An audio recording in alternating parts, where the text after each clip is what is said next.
So back in 1960, like the mid 1960s, my parents immigrated from Taiwan to Canada. My dad was getting his PhD.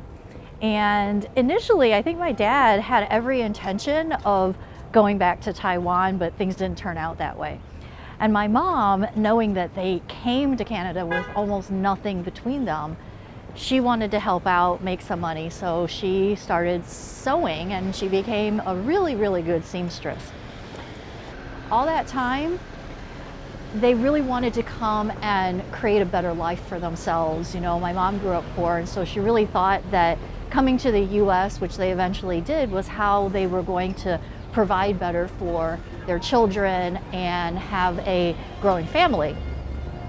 But it really wasn't until later on that they became entrepreneurs. My dad got laid off when I was in my teens. We moved from Pennsylvania to Tennessee. My dad goes home one day and he says to my mom, "I think they're gonna lay me off again."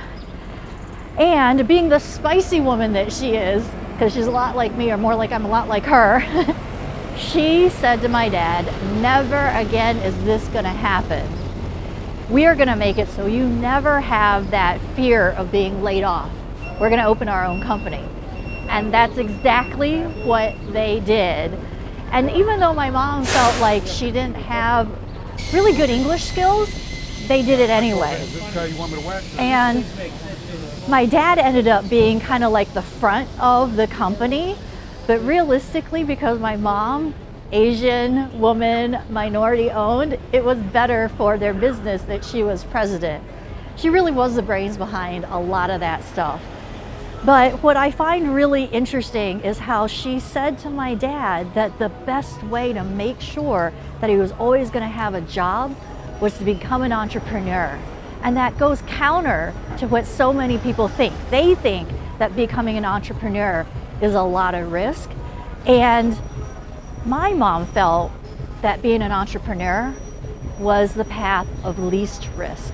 And everybody knows entrepreneurship is not always an easy road, but the benefits and all the things that I get to do now far outweigh, because so many of us become entrepreneurs to have time freedom, spend more time with their family, and not have to be in that corporate grind where it's rinse and repeat every day and you're clocking in for somebody.